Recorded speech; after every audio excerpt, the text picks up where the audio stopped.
Hi, I'm on the summit of Ben Lomond with Leon Firth, as you can see. The weather is absolutely beautiful and look at the view. Now you may wonder how we got from the summit of Ben Scallaird to the summit of Ben Lomond, but as you can see from the footage of Ben Scallaird, the weather was very treacherous that day, so I never got to do all of the poems, so I've come here with Leon to the summit of Ben Lomond to do the rest of the poems.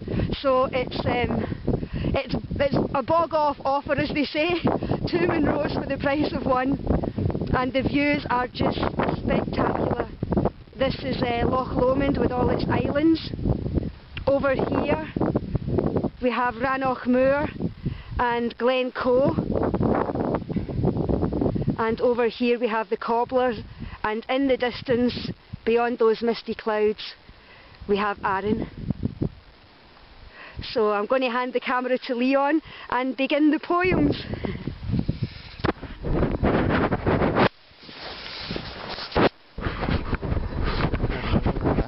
Background to start with. Ben Moor in the background, fantastic. I'm going to begin with a limerick. This is for Colin Poole. Only given me a limerick.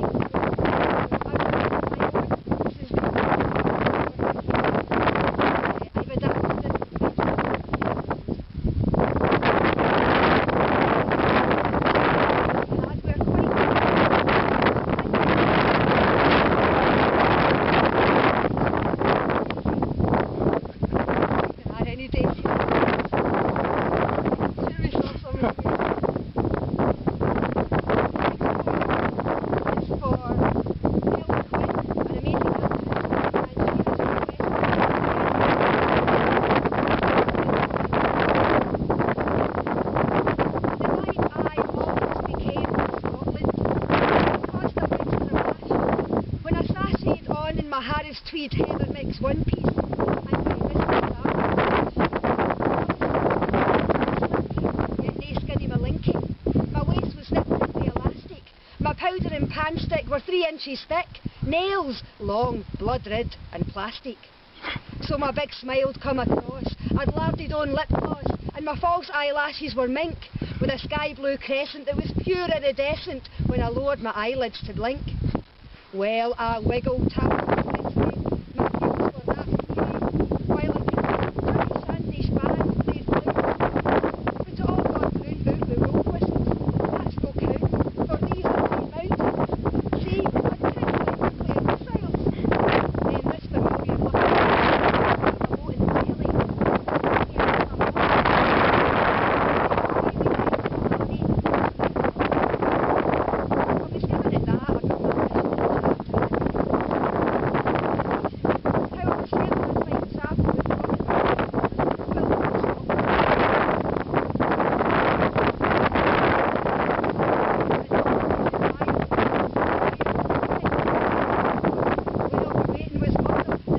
occurred there was something absurd about the hale position of being in competition with other girls like myself who I should have kent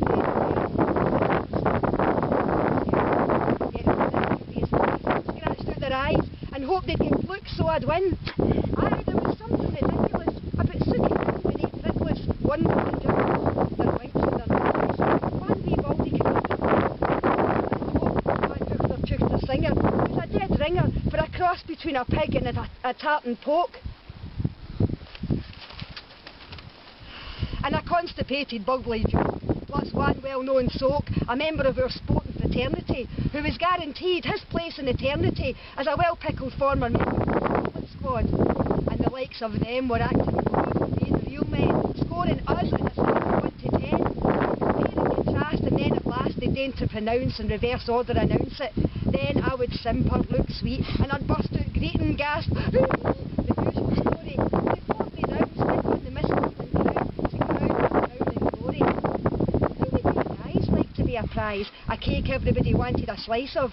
Have every leering schoolgirl consider them a peril? Everybody kent the price of? How would they like their mums to say that their bums had always attracted the ladies' glances? And nothing ran with it.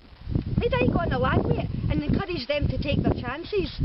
And they were good boys, their mum's pride and joys, saving it for their future wives. And despite their fame, they still stayed at home and lived real clean living lives.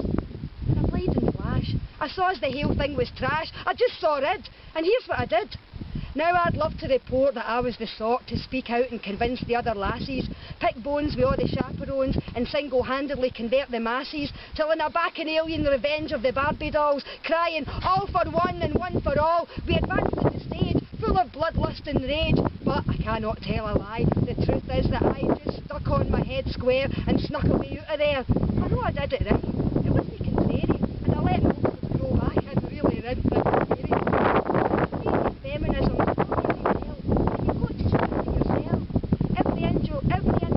Has to realise her whole fortune is the intense eyes. Say, enough is enough. That's brilliant.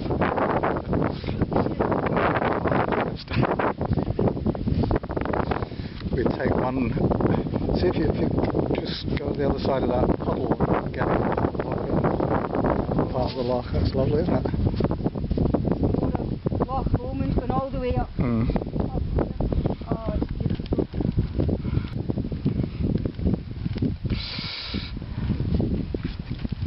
Finish the paper shuffling. The next poem is Love's Philosophy by Percy Bysshe Shelley, and it's for Sheila Miller, the novelist. The fountains mingle with the river, and the rivers with the ocean. The winds of heaven mix forever with a sweet emotion. Nothing in the world is single, all things by a law divine. In one spirit meet and mingle, why not I with thine? See the mountains kiss high heaven, and the waves clasp one another. No such if it disdained his brother. And the sunlight clasps the earth, and the moonbeams kiss the sea. What is all this sweet work worth, if thou kiss not me? The next poem is by the poet JoAnne McKay. It's called Moment, and it's for Philip Murnan. For a heartbeat, there is no heartbeat between the hominid and me. She holds it steady, hand like mine. I hold it steadfast in my gaze, and will not look away till I can bear the weight. For this is it, this rock, the birth of Homo habilis who bears me these 2 million years past. Imagine what happens in her mind that makes her reason, if I hit this with that, then other will result and I can use it. Glass case before me is the Olduvai core of prehistory, and I can't use language in order to grasp this, the moment of the start of our past. This is by Elizabeth Bishop. It's called One Art, and it's for Elizabeth reader, novelist and teacher. The art of losing isn't hard to master. So many things seem filled with the intent to be lost that their loss is no disaster.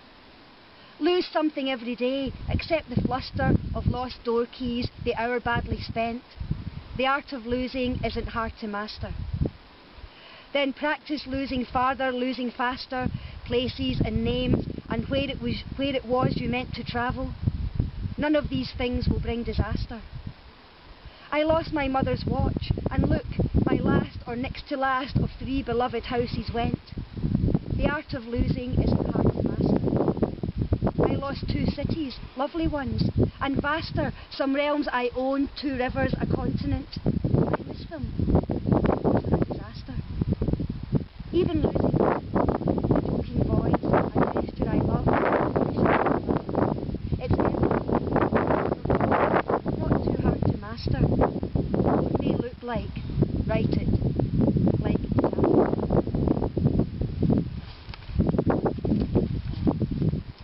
This is for Kay Capaldi, and it's called Now is the Time by Hafiz.